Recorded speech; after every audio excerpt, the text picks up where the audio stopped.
Bismillah, wa salatu wa salam ala rasulillah, wa ala alihi wa sahbihi wa man wala. Amma ba'd. Donc dans le cours d'hier, on mentionnait la miséricorde et la faveur d'Allah subhanahu wa ta'ala d'avoir envoyé sur l'humanité un prophète qui faisait partie des Arabes. Il est venu avec pour objectif de les purifier de toute forme d'égarement, de les purifier du shirk, de les purifier des mauvaises croyances, purifier de la désobéissance, afin qu'ils aient une connexion et un lien plus fort avec leur Seigneur, Allah subhanahu wa ta'ala. Et pour se montrer reconnaissant envers Allah azza wa jal, Allah nous dit « Fadhkuruni adhkurkum washkuru li wa la takfurun ». Cette reconnaissance envers Allah subhanahu wa ta'ala se fait de différentes manières, en mentionnant son nom, en l'évoquant, en lui faisant des éloges, et en étant constamment dans le rappel d'Allah subhanahu wa ta'ala. Et en plus de nous demander de mentionner son nom à travers les différents bienfaits qu'il nous a octroyés, il nous récompense. D'une des plus belles récompenses, c'est qu'il va nous évoquer, nous particulièrement, auprès d'une assemblée qui est encore plus noble, qui est l'assemblée des anges. Ensuite, Allah subhanahu wa ta'ala fait un appel aux croyants et dit « Ya ayyuhalladhina amanu » Sta'inu bis-sabri was-salah. Ô vous qui avez cru, recherchez l'aide dans la patience et dans la prière. On avait mentionné que les versets, lorsqu'ils sont cités dans le Coran, c'est tout le temps dans un contexte particulier, un contexte bien précis. Et que ce contexte, il fait référence au changement de qibla que le prophète a vécu. Donc le prophète, il était à Mecca, ensuite il est venu à Médine, et à Médine, il y a eu un changement d'orientation. Et les gens certains se sont opposés au prophète Muhammad sallallahu alayhi wa sallam. Et Allah azza wa jal affirme que ce prophète, il vient d'Allah. Ce changement de qibla vient d'Allah subhanahu wa ta'ala. Et il est là pour vous purifier. Ce changement n'a pas pour objectif d'éloigner les croyants d'Allah subhanahu wa ta'ala. Il a pour objectif de rapprocher le serviteur d'Allah subhanahu wa ta'ala.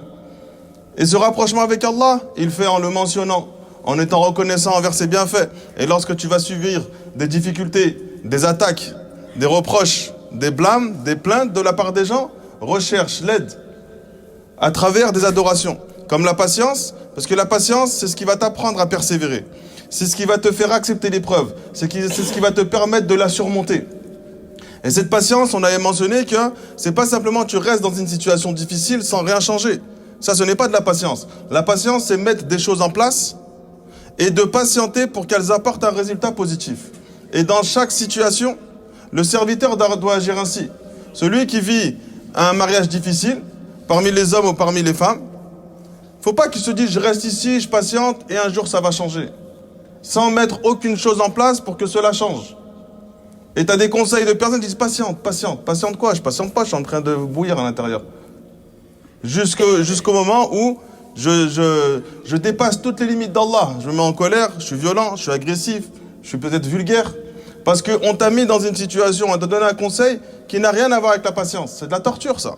La patience, c'est que tu mettes des choses en place pour surmonter l'épreuve. Et tu attends que cela se concrétise. Et Allah subhanahu wa ta'ala dit « Wasta'inu bis-sabr was-salat » ainsi qu'avec la prière.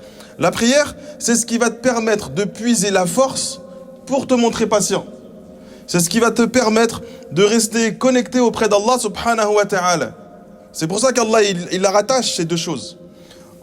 Ensuite, Allah subhanahu wa ta'ala nous dit وَلَا تَقُولُوا لِمَنْ يُقْتَلُ فِي سَبِيلِ اللَّهِ أَمْوَاتًا بَلْ هُمْ أَحْيَاءٌ وَلَكِنْ لَا تَشْعُرُونَ. Ne dites pas que ceux qui sont tués dans le sentier d'Allah sont morts. Au contraire, ils sont vivants, mais vous êtes inconscients. Dans ce verset, Allah subhanahu wa ta'ala, il t'informe qu'il y a eu des gens en préalable qui ont critiqué le prophète pour le changement de qibla. Jusqu'à ce que certains ont dit Allah a fait perdre leur récompense de la prière. Lorsque ces gens priaient en direction de Baytul Maqdis et qu'ils sont morts dans cette situation, ensuite Allah Azza wa Jalla a changé, a désorienté la qibla en direction de Kaaba. Tous ceux qui avaient prié direction Baytul Maqdis, ils n'ont pas de récompense auprès d'Allah, alors qu'ils sont morts ainsi. Et Allah, dans les versets qui précèdent, il dit « Wa ma kana Allahu li yudi'a imanakum » Certes, Allah Azza wa Jal ne fera pas perdre votre foi. Le terme foi dans ce verset signifie la salat. Allah ne fera pas perdre votre salat pour être mort avant que la qibla se désoriente. Parce qu'ils sont morts d'une manière dont Allah subhanahu wa ta'ala leur avait demandé de mourir à ce moment-là. Et il y en a parmi les compagnons qui ont subi de graves tortures de la part des mushrikoun. Donc il y en a qui sont morts pour défendre la religion d'Allah subhanahu wa ta'ala, pour rester fermes dans leur religion. Il y en a, ils ont été attaqués. Il y en a, ils ont été torturés. Il y en a, pour défendre le prophète, ils ont été assassinés. Il y en a, ils ont été brûlés vifs parmi les compagnons. Il y en a, ils ont été chassés jusqu'à d'autres villes, d'autres pays carrément. Et Allah réconforte le prophète et réconforte les compagnons. Parce que les gens disent du prophète, il amène les gens à une mort certaine. Voilà ce que vous récoltez du suivi du prophète. Il vous change votre qibla, vous êtes torturés, on vient vous combattre, on vient vous chasser de vos terres, on vient vous prendre vos biens, vos femmes, vos enfants. Les résultats de ton suivi, c'est la mort. Alors Allah leur envoie وَلَا تَقُولُوا لِمَنْ يُقَتَلُوا فِي سَبِيلِ اللَّهِ أَمْوَاتًا. Tous ceux qui sont morts, de cette manière-là, ils sont en réalité en vie auprès de ton Seigneur Allah subhanahu wa ta'ala. Et on a questionné le prophète sallallahu alayhi wa sallam sur ce sujet. Un homme, il est venu voir Ibn Mas'ud radiyallahu anhu. Il a dit, comment ces gens-là peuvent être vivants alors que leur corps est mort? Ibn Mas'ud leur dit, on a nous-mêmes questionné le prophète sallallahu alayhi wa sallam sur comment est cette vie. Car c'est la vie de l'au-delà. Une chose qui fait partie de la science de l'invisible. On y croit. On ne soumet pas notre raison au texte. Ou plutôt, on ne met pas notre raison au-dessus du texte. On la soumet au texte. C'est une vie de l'au-delà qui n'est pas compréhensible pour notre esprit. Donc on s'y soumet. Et Ibn Mas'ud, radiyallahu anhu, nous dit, le prophète sallallahu alayhi wa sallam dit, ces âmes, elles sont logées. Elles sont logées à l'intérieur d'oiseaux verts qui ont des lampes suspendues au trône d'Allah subhanahu wa ta'ala. Ils se déplacent librement dans le paradis. Où est-ce qu'ils souhaitent, ils se déplacent. Ensuite, ils reviennent pour se poser dans ces lampes qui sont suspendues sur le trône d'Allah Azza wa Jal. Et Allah s'adresse à eux et leur dit, est-ce que vous désirez quelque chose aujourd'hui? Ces âmes vont répondre, qu'est-ce qu'on pourrait désirer de plus alors qu'on parcourt librement ton paradis? Allah leur pose la question une deuxième fois. Et ils répondent la même chose. Allah leur pose la question une troisième fois. Qu'est-ce que vous voulez de plus que ce que je viens de vous accorder? Et ils continuent de répondre la même chose. Lorsqu'ils s'aperçoivent qu'Allah insiste sur la question, ils vont dire, oh Allah, fais-nous vivre et mourir de la même manière pour obtenir la même récompense. Ça vient réconforter les compagnons. Que lorsqu'ils vont suivre le prophète, on va s'opposer à eux. On va les combattre, on va les torturer, on va les tuer, mais lorsqu'ils vont mourir, ils vont avoir cette faveur. Allah subhanahu wa ta'ala, il a fait en sorte que dans sa législation, il y a des choses que si le serviteur il médite dessus, il est apaisé, il est réconforté, notamment face aux épreuves. Parce que là, Allah Azza wa Jal, le contexte des versets, c'est là comment surmonter l'épreuve. Et cette épreuve de la mort, c'était la preuve la plus difficile pour les compagnons. Il vous a été prescrit de vous défendre, de vous opposer, de combattre, alors que c'est une chose pour laquelle vous ayez de l'aversion. C'est pas une chose que l'âme désire. Toi, tu crois au prophète Mohammed, des gens vont venir t'attaquer, Allah te demande de te défendre. Ton âme n'est pas naturellement créée de sorte à aimer cela. Amener son âme à la perte, amener son âme à la mort, amener son âme à la privation de biens de ce bas monde pour défendre cette cause, cette religion, ton honneur, ta fierté. Allah te met des règles sur comment bien te comporter face à cela. Et ensuite, il t'informe que si tu connais la récompense d'Allah Azza wa Jal, après cette difficulté que tu endures, eh bien, tu vas demander à Allah de te faire vivre la même chose. Lorsque eux sont morts d'une manière très difficile, certains, ils ont été brûlés vifs. Certains ont été torturés avant d'être morts. Certains ont été chassés lorsqu'ils sont partis de Mecca à Médine, ils ont laissé leurs femmes, certains leurs enfants, leurs terres, toute leur richesse. Ils partent à Mecca sans rien du tout. Ils délaissent tout ce qu'ils possédaient. Et ensuite, ils sont tués. Allah leur informe que eux, lorsqu'ils vont se retrouver auprès d'Allah, ils vont demander à Allah la même chose. Pourquoi? Parce que ça y est, ils ont la récompense. Et le serviteur, lorsque la récompense n'est pas directement entre ses mains, il a du mal à patienter. Lorsqu'on est touché par une épreuve et qu'on lui dit patiente, la récompense d'Allah est énorme. Il n'arrive pas, c'est dur. Parce que c'est pas tout de suite, il l'a pas encore. C'est quelque chose qui est futur. Peut-être qu'il n'obtiendra même pas de récompense dans ce bas monde direct, qu'il va s'apercevoir, il l'obtiendra dans l'au-delà. Et donc ici, il n'arrive pas à patienter. Mais celui qui a un lien fort avec Allah, une foi ferme envers Allah, envers les noms et attributs d'Allah Azza wa Jal, qu'Allah, lorsqu'il légifère une chose, c'est de manière parfaite. Lorsqu'il décrète une chose, c'est pour ton intérêt à toi. Même si d'apparence, cet intérêt, tu ne le comprends pas. C'est pour un bien spécifique qui te concerne à toi. Eh bien, ces serviteurs qui sont morts ainsi, lorsqu'ils vont se présenter devant Allah subhanahu wa ta'ala et qui va leur octroyer la récompense, ils vont vouloir mourir de la même manière. Alors que leur mort a été déjà très difficile. Dans ce bas monde, si on leur demande de mourir d'une manière différente, peut-être qu'ils auraient choisi autre chose. Moins de douleur, moins de souffrance, une mort rapide. Eh bien, la récompense qu'ils ont eue auprès d'Allah implique qu'ils veulent la même chose. Le serviteur, lorsqu'il vit une épreuve et qu'il est touché par la récompense d'Allah subhanahu wa ta'ala, il pourrait s'imposer à lui-même cette épreuve. C'est-à-dire qu'il va comprendre la récompense et il va se dire, je veux, moi, absolument vivre cette épreuve. Parce que je sais que la récompense, elle est beaucoup plus grande. Et quand tu as la récompense en face de toi, la patience face à l'épreuve est beaucoup plus difficile. Si on t'enferme pendant 1 an et qu'au bout d'1 an, on te dit on te donne 200 000 euros, tu vas patienter. Tu vas dire rajoute une deuxième peut-être. Parce que la récompense, elle est là. Mais si on te dit patiente pendant 1 an ou 2 ans et tu auras une récompense auprès d'Allah, tu vas hésiter avant de prendre cette décision. Parce que l'épreuve, elle n'est pas touchée directement par une récompense immédiate. Eh bien, ces versets-là viennent réconforter le prophète ainsi que les compagnons du prophète sallallahu alayhi wa sallam. Ensuite, Allah, il te dit que cette vie, elle est composée d'épreuves. Afin qu'Allah teste, est-ce que cette foi que tu as, elle est véridique? Ou bien la foi que tu as, c'est pour profiter des biens des musulmans. وَلَنَبْلُوَنَّكُمْ بِشَيْءٍ مِنَ الْخَوْفِ وَالْجُوعِ وَنَقْصٍ مِنَ الْأَمْوَالِ وَالْأَنفُسِ وَالثَّمَرَاتِ وَبَشِّرِ الصَّابِرِينَ. Vous avez eu la foi, vous avez suivi le prophète sallallahu alayhi wa sallam, prouvez-le. Et cette preuve que tu vas devoir apporter, c'est en patientant face à certaines difficultés d'Allah Azza wa Jal. Et Allah nous dit très certainement, nous vous éprouverons par un peu de peur, de faim, de diminution de biens, de personnes ou des récoltes, et fais la bonne annonce aux endurants. Donc Allah subhanahu wa ta'ala te dit qu'il va te tester, mais légèrement. C'est... On va vous éprouver par quelque chose de pas très difficile, qui est largement surmontable pour le serviteur. Cette chose facile, cette épreuve, elle va se retrouver dans ton cœur. Tu vas être touché par la peur. Tu vas être touché par une maladie de ton corps. Tu vas être touché par une perte de tes biens. Tu vas être touché par la perte de personnes, la perte de récolte. Mais Allah subhanahu wa ta'ala t'informe que celui qui va recevoir la grande récompense auprès d'Allah Azza wa Jal, c'est pas celui, lorsqu'il est touché par l'épreuve, son cœur se perturbe, son comportement est déplacé.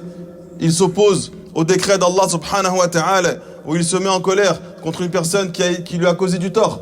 C'est une épreuve de la part d'Allah. Est-ce que tu vas la surmonter ou pas? Combien de personnes, lorsqu'elles sont touchées par un mal de quelqu'un, elles se mettent en colère et elles justifient sa colère par rapport à cette épreuve qui vient d'être touchée. Comme si ce mal qu'il vient de recevoir justifie son élan de colère. Il est agressif, il est violent, il est vulgaire. Il est peut-être, il va peut-être lever la main sur sa femme, sur ses enfants, sur des frères. Et ensuite, il veut justifier cet éloignement d'Allah Azza wa Jal par une cause qui est noble. Alors qu'Allah l'éprouve. Et cette épreuve va te toucher des fois toi directement. Et l'épreuve qui te touche toi directement, elle est plus facilement, tu peux plus facilement patienter. Parce que c'est une épreuve entre toi et Allah. Tu es touché par la maladie, tu arrives à patienter.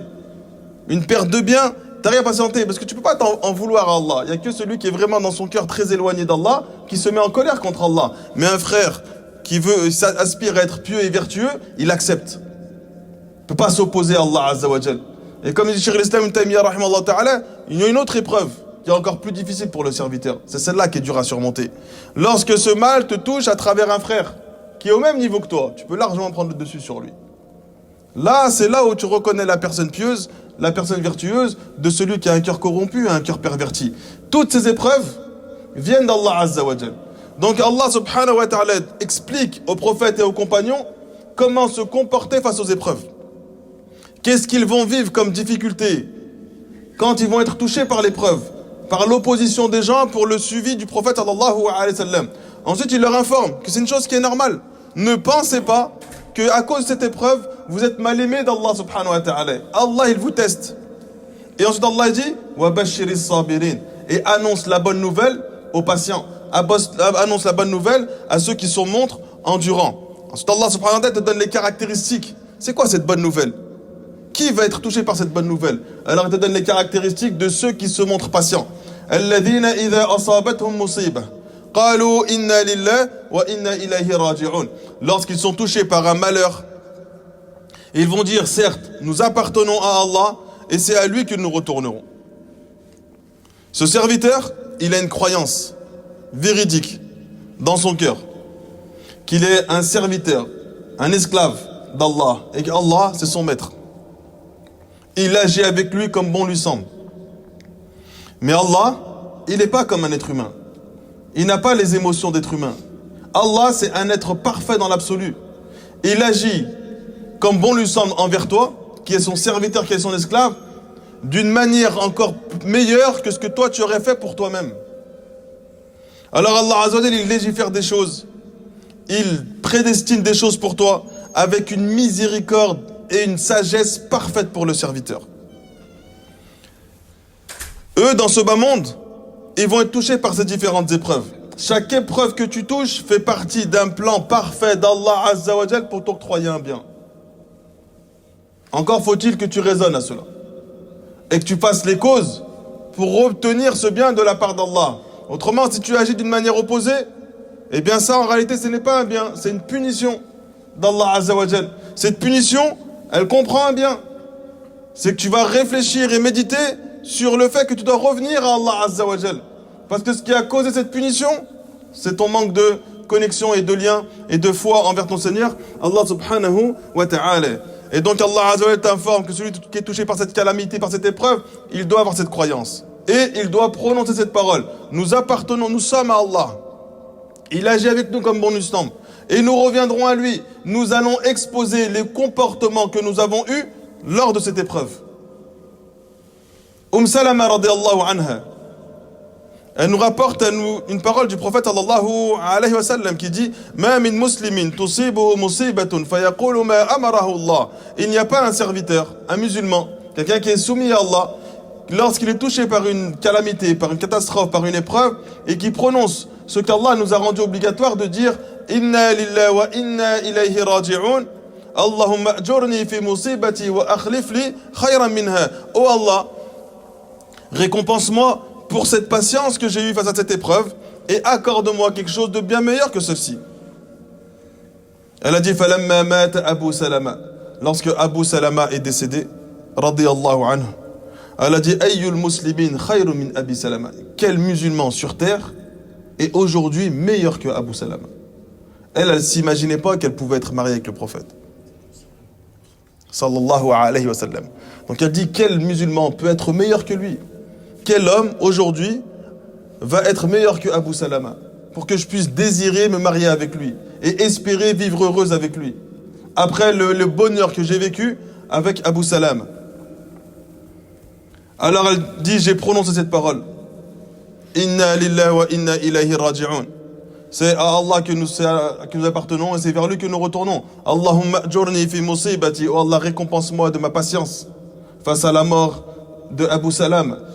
Wa akhlifni khayran minha. Et apporte-moi une chose qui est meilleure que Abu Salama.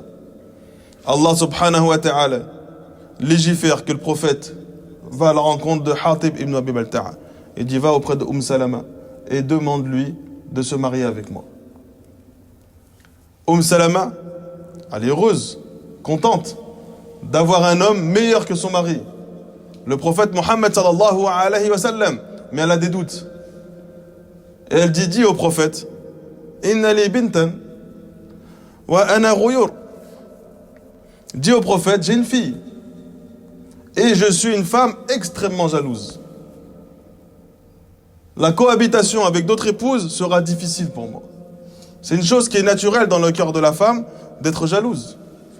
Et le prophète sallallahu alayhi wa sallam invoque pour elle. Il dit amma ibnatuha fanad'u Allah azza wa jalla an yughniyaha anha wa ad'u Allah an yadhhaba bil ghayra. Quant à sa fille, je demande à Allah subhanahu wa ta'ala qu'elle soit complètement dépendante de sa mère pour son bien-être. C'est-à-dire que sa fille accepte que sa mère se remarie, accepte de partager sa mère avec un homme, qui est en l'occurrence ici le prophète sallallahu alayhi wa sallam, et une fille qui ne se retrouve pas complètement attachée à sa mère, au point que si elle se marie, elle le vit difficilement, et elle est trop dépendante de sa mère, et elle n'arrive pas à accepter ce partage. Alors Allah Azza wa Jalla invoque. Et la fille de Salama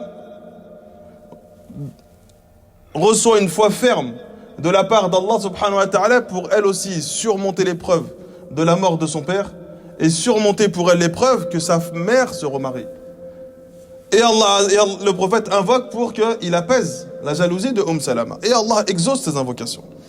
Ensuite Allah nous dit « Ulaika alayhim salawatum min rabbihim wa rahma wa ulaika humul muhtadun » Ceux qui sont montrés patients, qui ont eu ce comportement, maintenant on a la récompense. Ulaika alayhim salawatum min rabbihim wa rahma. Ceux-là recevront des prières de leur Seigneur et une énorme miséricorde. Wa ulaika humul muhtadun. Et ceux-là sont en réalité les bien guidés. Donc Allah subhanahu wa ta'ala, maintenant il énonce la récompense de se montrer patient. Parce que le serviteur, lorsqu'Allah lui demande de faire une chose, il rattache souvent cette chose à la récompense. Pour que toi, tu puisses être encouragé. Tu as une confiance en Allah Azza wa Jalla. Tu sais qu'il va, la yukhliful mi'ad, qu'il ne manque pas à sa promesse. S'il te promet une récompense, tu vas l'obtenir. Donc, dans ton cœur, ça t'encourage à patienter. Ça t'encourage à surmonter l'épreuve. Pour faire partie de ces gens nobles et vertueux qu'Allah a mentionnés. Et tout le monde est concerné par ces versets. Selon la hauteur de son épreuve, mais tout le monde est concerné. Tu es touché par une épreuve, tu en reviens vers Allah, tu te montres patient, tu reçois des prières de ton Seigneur et une miséricorde. Ce n'est pas des versets qui sont réservés aux compagnons. Le contexte concerne les compagnons, mais les versets concernent l'ensemble de l'humanité. Concernant la récompense que tu vas avoir face aux épreuves. Ulaika alayhim salawatum min rabbihim wa rahma wa ulaika humul muhtadun.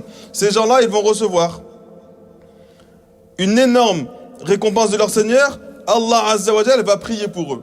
Les ulama, ils ont mentionné ce verset-là particulièrement de deux manières. Les salawats d'Allah, les prières d'Allah pour un serviteur, c'est qu'Allah fait les éloges du serviteur auprès de ses anges. Sauf que Allah, il a déjà mentionné cela au préalable. Fadhkuruni adhkurkum. Mentionnez mon nom et je mentionnerai le vôtre. C'est-à-dire que lorsque vous allez me mentionner, je vais vous mentionner auprès des anges. Donc il nous a déjà informé de cela. Donc certains ulama, ils ont dit ici le sens, il est différent. C'est qu'Allah, il va déverser sur eux de nombreuses bénédictions. Dans leur cœur et dans leur vie. Et les deux sens ne sont pas opposés. Il est possible qu'Allah accorde les deux récompenses aux serviteurs. Wa rahma, et en plus de recevoir cette bénédiction, tu reçois sur toi une miséricorde de la part d'Allah subhanahu wa ta'ala. Et dans ce verset, Allah il dit Ulaika. Il utilise ismul ishara. Il utilise un pronom démonstratif qui exprime l'éloignement et la notion d'éloignement d'une chose. Et en fait, Allah, il utilise ce pronom démonstratif qui désigne l'éloignement d'une chose, Ulaika, ceux-là là-bas, d'accord, recevront, comme s'ils étaient loin. En fait, c'est une formulation volontaire de la part d'Allah Azza wa Jalla pour montrer en fait qu'ils sont élevés haut en rang et en degré. Ils ont une haute distinction, eux, comparée aux autres de l'humanité. Donc Allah, il utilise Ismul Ishara lil Ba'id, un pronom démonstratif, pour montrer l'éloignement. Ils sont hauts dans l'élévation. Ils ont un comportement face aux épreuves qui est bien plus haut que n'importe quel être humain. Et nous, on doit s'efforcer d'avoir ce comportement. Ce comportement, tu peux l'avoir, cette récompense, tu l'as que face à l'épreuve et le fait de surmonter l'épreuve. C'est à ce moment-là que tu obtiens ces salawats d'Allah et cette miséricorde. En plus, dans ce verset, Allah subhanahu wa ta'ala, il dit le terme salat au pluriel, salawat, ils vont recevoir des prières. Pour montrer qu'ils vont recevoir de nombreuses bénédictions de la part d'Allah subhanahu wa ta'ala, parce qu'il ne le mentionne pas au singulier, il le mentionne au pluriel. Après, Allah azza wa jalla dit Ulaika alayhim salawatun mir rabbihim, de la part de leur Seigneur.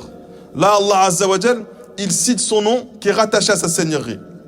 En plus de citer son nom qui est rattaché à sa seigneurie, Rabb, il ramène un pronom possessif, Rabbihim, c'est-à-dire qu'ils appartiennent à leur Seigneur. Et le Seigneur, lorsque il a pour sens qu'il va apporter une attention particulière, il va octroyer aux serviteurs une miséricorde infinie, qui va provenir du Seigneur et du Maître de toutes choses, qui va les guider vers ce qui est bon pour eux. Il va les amener à leur perfection dans leur comportement religieux et dans leur comportement humain, dans leur lien avec Allah et dans les choses de ce bas monde. Allah va prendre soin d'eux. Donc en plus de toutes ces récompenses viennent de qui? De ton Seigneur. Ulaika alayhim salawatun min rabbihim wa rahma wa ulaika humul muhtadun. Et ceux-là sont les bien guidés. Donc au début, Allah il donne la récompense. La récompense, c'est qu'ils vont recevoir les prières de leur Seigneur, c'est-à-dire les bénédictions de leur Seigneur et une miséricorde. Et ça, c'est cité en premier dans le verset. Parce que la récompense directe de ton épreuve et surtout de ta patience face à l'épreuve, c'est les bénédictions d'Allah et sa miséricorde. Wa ulaika humul muhtadun. Et ceux-là sont en réalité les bien guidés. Ce sont eux qui sont sur la bonne voie. Cette notion, elle vient après. C'est comme si c'était une sous-condition d'obtention de récompense après avoir été patient. Allah subhanahu wa ta'ala te dit que cette promesse de récompense, elle ne peut être accordée qu'à celui qui a bénéficié d'une guidée de la part d'Allah. Tu comprends que celui qui va réussir à surmonter l'épreuve, c'est celui qu'Allah a permis au préalable de fortifier son cœur en ayant une guidée ferme. Quand tu apprends la religion, des fois tu comprends pas trop. Tu n'arrives pas à avoir d'évolution en toi-même. Et lorsque vient l'épreuve, tu vois que ton comportement il est totalement différent de ce que tu avais l'habitude de faire. Parce que les efforts que tu as effectués dans la religion, l'apprentissage que tu as eu un impact. Cet impact-là, il est très très visible pour le serviteur lorsqu'il est face à l'épreuve. Et nous, on est plus dans ce contexte-là. Lorsqu'on apprend la religion, cette religion, d'apparence, elle ne nous donne pas l'impression qu'on fait plus d'œuvres. On ne fait pas plus de salade, pas plus de jeûne, pas plus de lecture du Coran. On ne fait pas beaucoup de choses en plus. Dans un premier temps, elle nous permet simplement d'éduquer notre âme et de nous empêcher de faire des choses en moins qui sont détestées d'Allah Azza wa Jal. Donc elle va nous permettre de ne plus nous mettre en colère. Celui qui est avare, de moins être avare. Donc en fait, il est en train de purifier son cœur, il est en train de chasser son cœur de tous les comportements qui l'empêchent justement de faire plus. Eh bien cette guidée d'Allah Azza wa Jal, elle doit se préparer, elle vient d'Allah Azza wa Jal, elle vient avant l'épreuve. Celui qui est pendant l'épreuve et qui n'a pas préparé son cœur, il a peu de chances d'être bien guidé face à l'épreuve. Parce qu'il n'est pas prêt. Il pense dans son esprit réussir à surmonter, mais il n'est pas prêt. Et quand vient l'épreuve, sa colère l'emporte. Les mauvais comportements l'emportent. Et après, ah ouais, c'est vrai, il y avait un hadith du prophète. Oui, le hadith, il est dans ton esprit. Wallah, il n'est pas dans ton cœur. Parce que quand un hadith du prophète, il pénètre ton cœur, t'as pas besoin de le mentionner pour que ton corps le mette en pratique. Il fait partie intégrante de toi, ça y est, il se détache plus de toi. Sibrat Allah, on avait mentionné ce verset. Wa man ahsanu min Allah sibra, c'est la religion d'Allah. Pourquoi Allah, lorsqu'il parle de religion, il parle de sibra, une chose qui est colorée. C'est-à-dire qu'une chose qui est colorée, elle fait partie intégrante. Un habit qui est coloré, la couleur fait partie intégrante, tu ne peux plus le séparer. Eh bien, lorsque la foi entre dans ton cœur, les bons comportements entrent dans ton cœur, lorsque vient la difficulté, c'est naturel. C'est là que ressurgit tout ton apprentissage. On n'a pas besoin d'avoir un frère qui vient te dire tel ou tel hadith ou tel verset, ça y est, c'est en toi, ça fait partie de ton comportement. Celui qui n'est pas comme ça, même lorsqu'un frère vient lui rapporter des hadiths et des versets dans son moment de colère, il fait comme si ça n'existait pas. Il continue de surenchérir. Parce que la foi et ses comportements n'ont pas encore véritablement pénétré le cœur du serviteur. Ensuite, Allah subhanahu wa ta'ala nous dit Inna as-safa wal marwata min sha'airillah. فمن حج البيت أو اعتمر فلا جناح عليه أن يطوف بهما ومن تطوع خيرا فإن الله شاكر عليم. Allah dans le Coran, certes, as-safa wal marwa sont vraiment parmi les lieux sacrés d'Allah. Quiconque fait le pèlerinage à la maison sacrée ou fait la Umrah ne commet aucun péché à ce moment-là. D'accord? Donc il va faire la Umrah, il va faire son Safa au Marwa, d'accord? Entre les deux monts. Et quiconque fait de son propre chef une bonne œuvre, Allah Azza wa Jal est à ce moment-là reconnaissant et omniscient. Une question. Pourquoi Allah il met ce verset à ce moment-là? On est en train de parler d'un changement de qibla, des épreuves que le prophète il a vécues, des compagnons qui ont été tués dans le sentier d'Allah. Comment surmonter l'épreuve? Qu'est-ce qu'il faut dire face à l'épreuve? Et on envoie un verset sur le Hajj. C'est quoi le lien? C'est pour montrer la récompense qu'il les donne au Hajj. C'était presque, mais c'est pas ça. Non, la récompense du Hajj. Mais pourquoi il est venu là, ce verset? Ce verset, il aurait pu venir dans d'autres versets où Allah parle du Hajj. Parce qu'il va citer ce verset-là, après Allah Azza, il reprend son discours concernant la situation. Qu'est-ce que ce verset il fait ici? Ah. Pour récompenser ce qu'elle a fait Hajj. Ami Youssouf, la prochaine Umrah, c'est pour moi, Inch'Allah. Si Allah il me le permet, on part ensemble. Je vous offre la Umrah. Cette réponse, je me suis dit, personne ne va l'avoir. بعد الحج. Vous partez au Hajj, Inch'Allah. Qu'Allah yaqbal. Inch'Allah, l'année prochaine, on s'organise ensemble, je vous invite, Inch'Allah. Masha'Allah, magnifique réponse. Allah, il t'informe. La récompense qu'il va octroyer. Et Amin, il a remercié, subhanallah. Qu'Allah vous récompense, Amin Youssouf. Allah va t'informer la récompense qu'il donne à celui qui surmonte les épreuves. Le Hajj, il concerne qui? Ou plutôt, il est à l'origine de qui?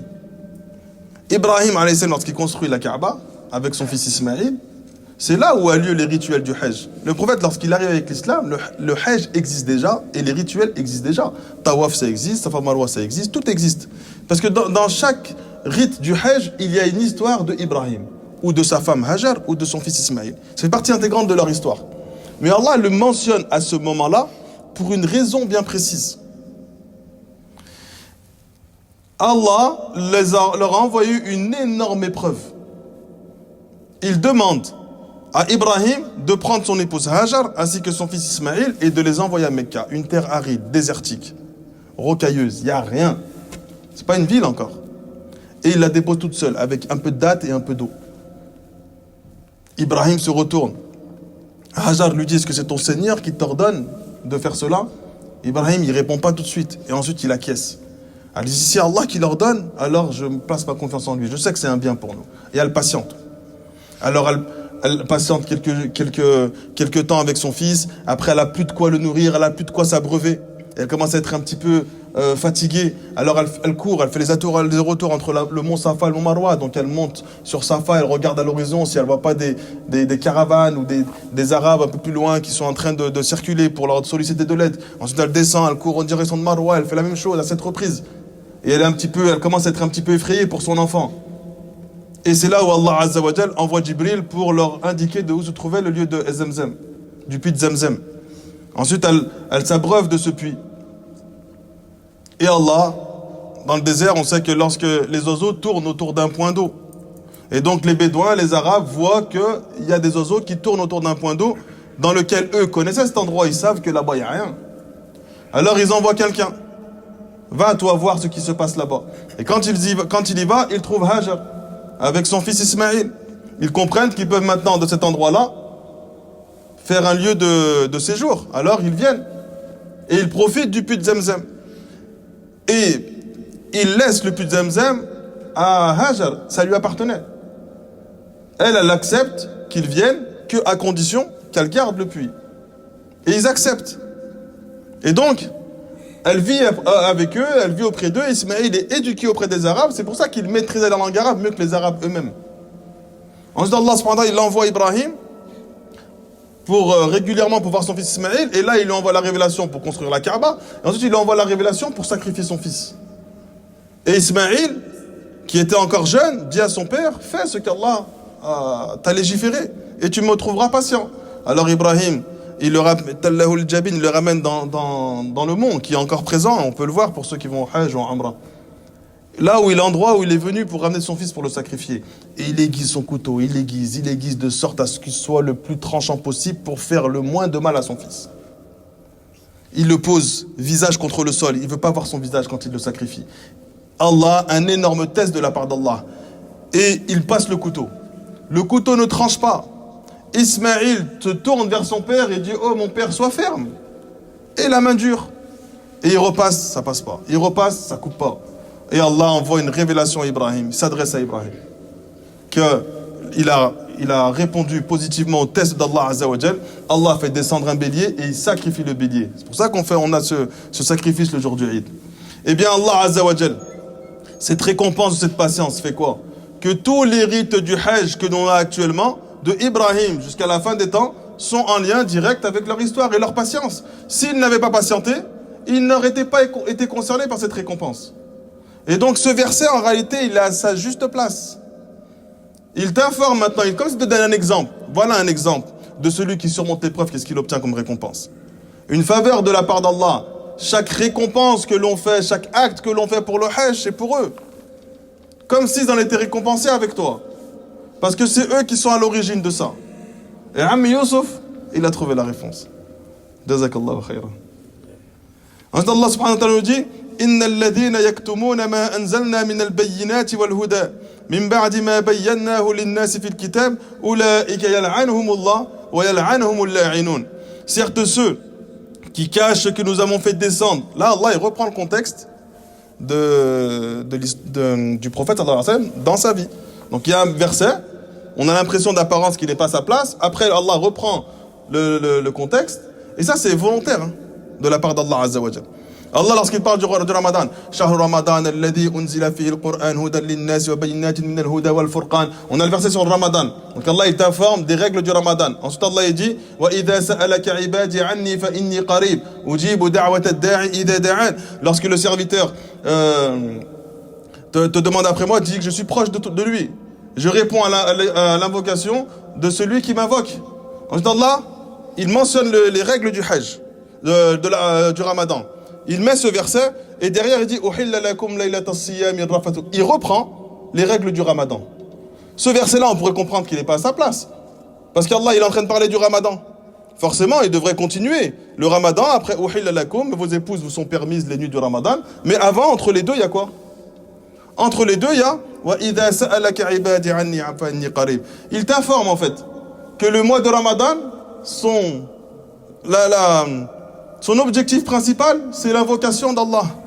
Donc il le met entre deux règles religieuses concernant le Ramadan pour que tu comprennes que l'invocation d'Allah Azza wa Jal, c'est ce qui fait le plus partie intégrante du Ramadan. Allah, ensuite, lorsqu'il parle du divorce, il envoie un long verset sur le divorce. Après, il envoie préservez vos prières et surtout la prière médiane et montrez-vous soumis devant Allah. Ensuite, Allah, il reprend les versets sur le divorce. Il fait quoi là, ce verset? Il t'informe que le lien qui va empêcher de te divorcer, c'est ta prière. Et ta piété et ta religiosité. Donc il parle du divorce et les règles du divorce face à ceux qui n'arrivent pas à trouver une entente dans leur mariage. Mais que cette entente de leur mariage, en fait, ils la trouvent pas parce qu'ils sont pas assez pieux religieusement. Ni humainement, ils sont bons, ils développent les caractères aimés d'Allah, ni religieusement, ils développent les actions et les œuvres aimées d'Allah. Ensuite, il reprend le discours sur le divorce. C'est volontaire de la part d'Allah subhanahu wa ta'ala. Et ce verset fait partie intégrante de cette perfection des ordres des versets d'Allah subhanahu wa ta'ala. Donc Allah nous dit innal ladhina yaktumuna ma anzalna min al-bayyinati wal huda min ba'di ma bayyannahu lin-nasi fil kitab ulaika yal'anuhumullah wa yal'anuhumul la'inun. Certes ceux qui cachent ce que nous avons fait descendre comme preuve et comme guidée après l'avoir exposé, d'accord? Après l'avoir exposé dans le livre, voilà ceux qu'Allah a maudits et que toute personne qui est capable de maudire, maudisse. Donc Allah il reprend le contexte du verset à l'époque du prophète où Banu Israël ainsi que les chrétiens cachent une partie de leur révélation à eux qui vient attester la venue du prophète Mohammed sallallahu alayhi wa sallam. Donc Allah dévoile au prophète et à ses compagnons que leur accusation, que leur combat contre les musulmans est à l'opposé de ce qu'ils trouvent dans leurs livres, mais qui sont simplement en train de cacher ce qu'il y a dans leurs livres, par jalousie contre le prophète Mohammed sallallahu alayhi wa sallam, parce qu'ils étaient persuadés que le dernier prophète allait être issu de leur tribu. Et finalement, il est arrivé d'une tribu arabe, et donc ils ont refusé de suivre le prophète sallallahu alayhi wa sallam. En plus de refuser de suivre, ils ont caché aux autres membres de leur peuple ce qu'il y avait réellement dans leurs livres. Ça, c'est une pratique qui a existé de tout temps. Ils font en sorte que les gens sont de moins en moins cultivés pour qu'ils aient l'incapacité de lire ou de comprendre. Lorsqu'il y a eu cette grande époque de l'esclavage, comment ils ont réussi à les maintenir comme ça? Ils leur lisaient la Bible. Et dans la Bible, il disait « Votre Seigneur a révélé que l'homme noir est au service de l'homme blanc ». Pour eux, il y en a peut-être qui étaient aboudis. Peut-être ils pensaient se rapprocher de leur Seigneur à travers cet esclavage. Parce qu'ils avaient l'incapacité de s'instruire eux-mêmes. Il n'y a que ceux qui ont fait l'effort, parmi les esclaves, de s'instruire, qui ont commencé à être à l'origine de ces différentes révoltes. Parce qu'ils ont compris qu'ils étaient dupés. Eh bien, à l'époque du prophète, ils agissaient ainsi. Ils leur faisaient croire que dans leurs livres, il y avait des textes différents et qu'il fallait s'opposer au prophète, et que le prophète, finalement, est arrivé aux Arabes et que notre prophète à nous n'est pas encore arrivé, alors on l'attend. Mais on doit quand même s'opposer à lui, et ainsi de suite. Et donc Allah envoie dans ce verset-là la conséquence du fait de cacher cette science. Ils seront maudits par Allah, et ils seront maudits par tout ce qui peut être, ils seront maudits par les maudisseurs. Toute chose qui peut maudire va maudire, c'est ceux qui cachent la science au détriment de leur soumission à Allah subhanahu wa ta'ala. Et les compagnons du prophète sallallahu alayhi wa sallam, ils avaient extrêmement peur de ces versets dans lesquels ils pouvaient éventuellement cacher une chose de la religion d'Allah subhanahu wa ta'ala.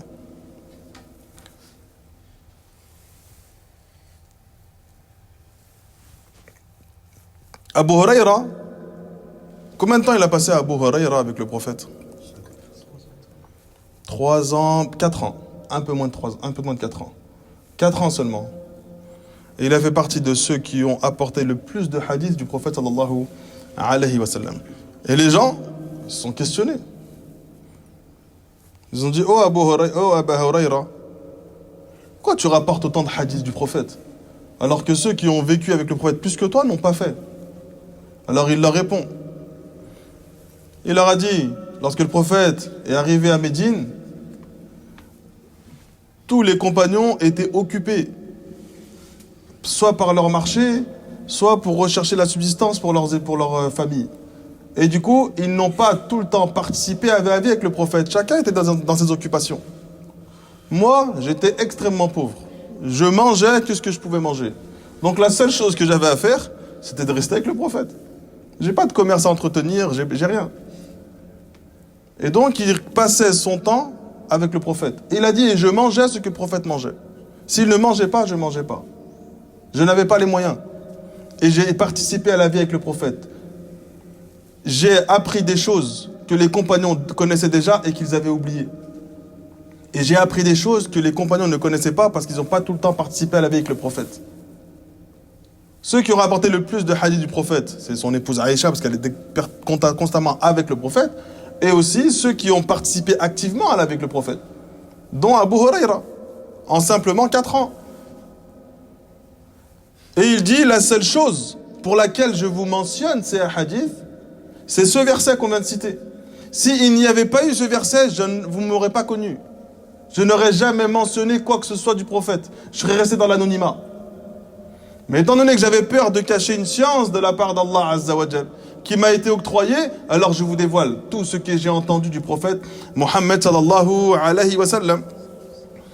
Himran, rahimallahu ta'ala, falamma tawadda'a Uthman, lorsque Uthman a fait les ablutions un jour, il a dit Wallahi la uhaddithukum haditha. Par Allah, je vous informer d'un hadith, une parole du prophète. Walau la ayatan fi kitabillahi ma haddathtukumuhu. Et par Allah, s'il n'y avait pas eu un verset dans le Coran, jamais je ne vous aurais mentionné ce hadith. Je reste dans l'anonymat. Mais l'islam ne te demande pas d'être dans l'anonymat. Si tu as une science à partager, tu la partages. Ça devient une obligation pour toi.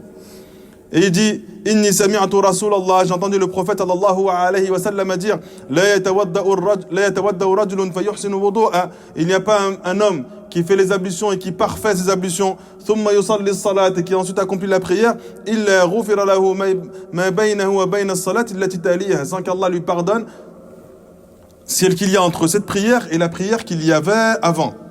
Et Urwa, il a dit Wallah, et c'est ce verset, c'est innal ladhina yaktumuna ma anzalna min al-bayyinati wal huda. C'est ceux qui cachent ce qui a été révélé comme guidé, d'accord, comme chose évidente et comme guidé. Donc les compagnons avaient ce comportement.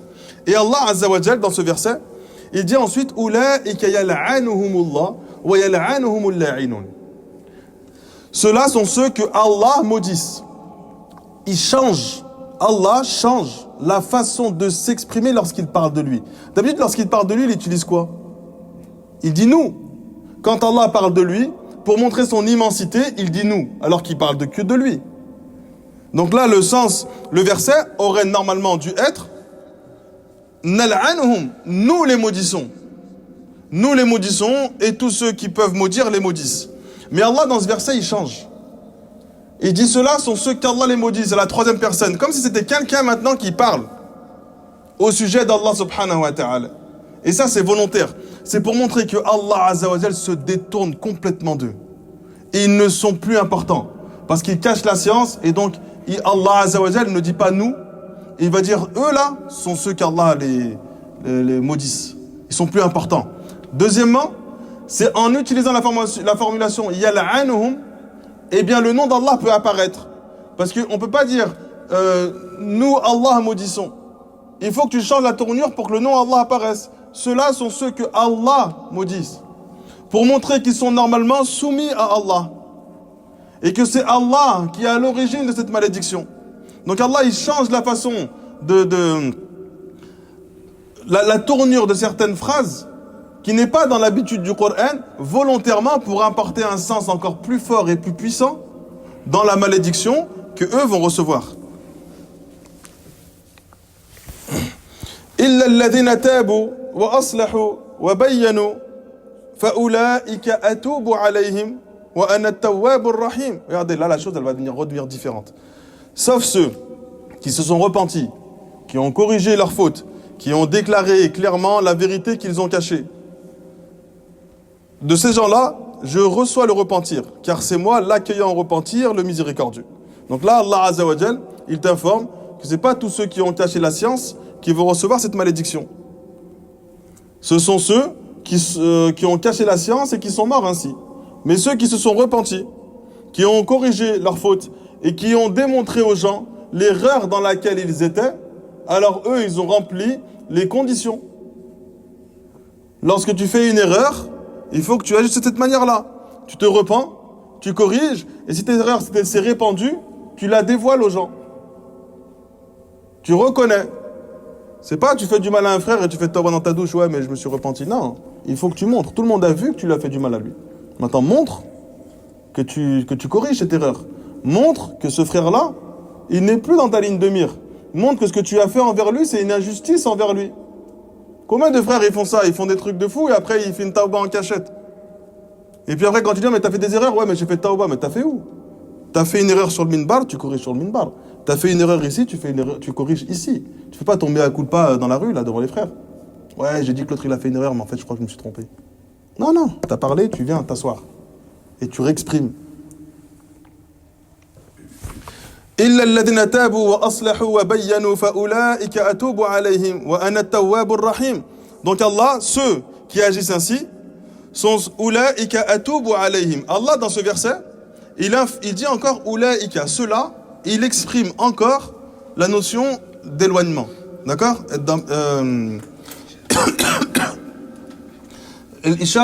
En fait, ceux-là là, ceux qui se sont repentis, c'est eux qui obtiendront ma récompense. Là, c'est pas une formulation, c'est une formulation qui a le même sens que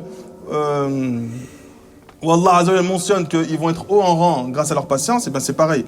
Ils vont être dans un rang très élevé grâce au repentir et la sincérité qu'ils ont mis dans leurs œuvres. Et ensuite Allah il dit Atubu alayhim, donc je leur donne mon repentir. Wa ana at-tawwabur rahim.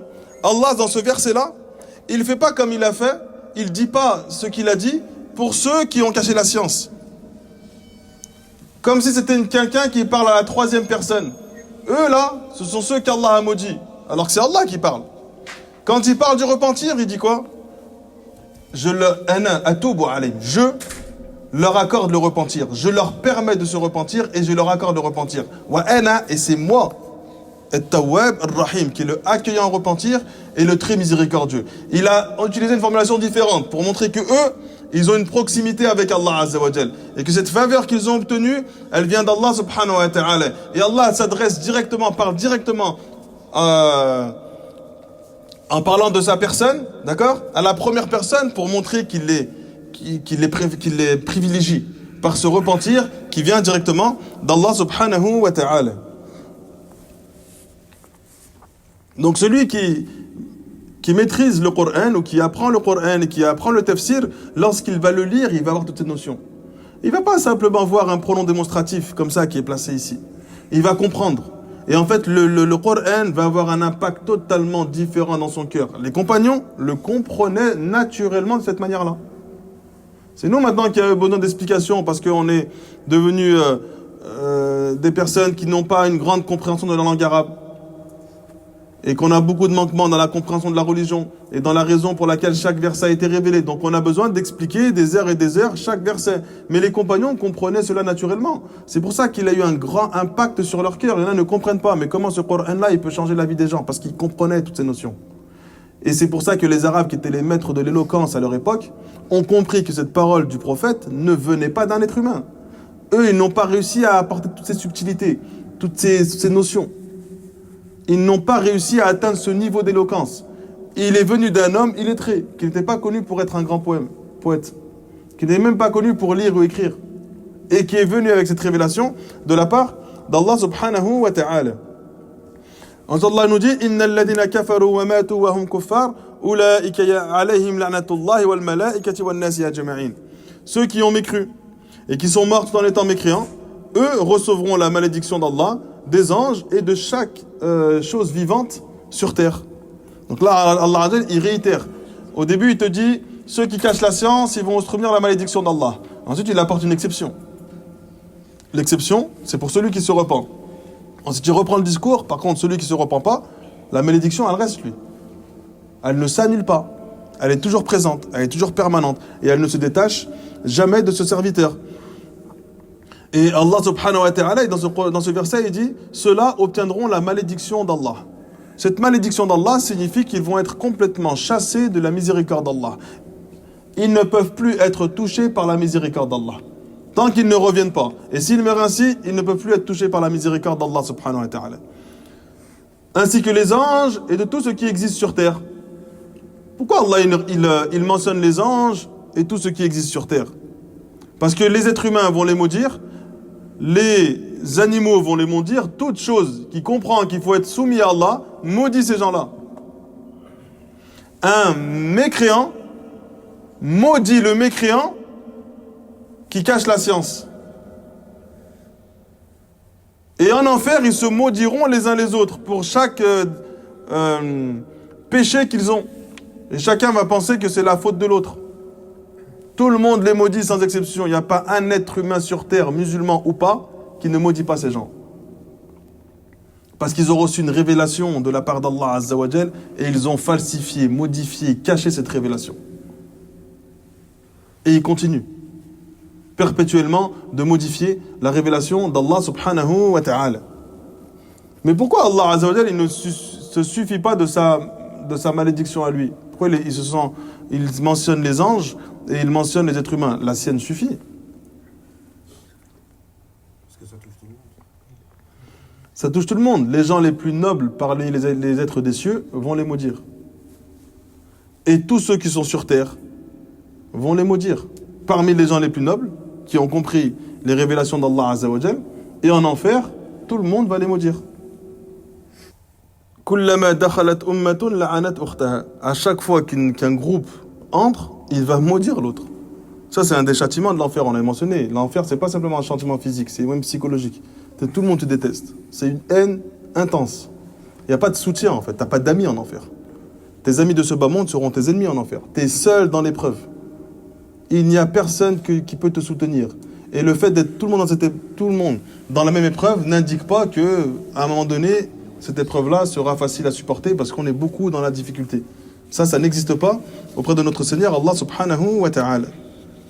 Khalidina fiha la yukhaffafu anhum al'adhab wa lahum yundarun.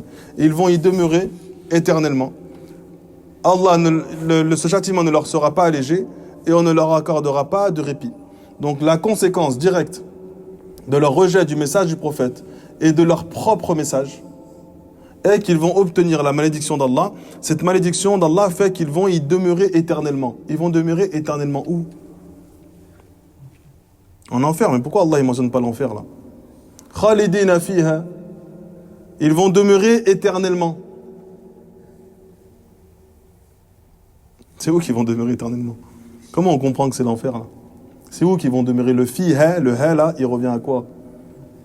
S'il revient à l'enfer, et il est où le mot enfer dans les versets qui précèdent?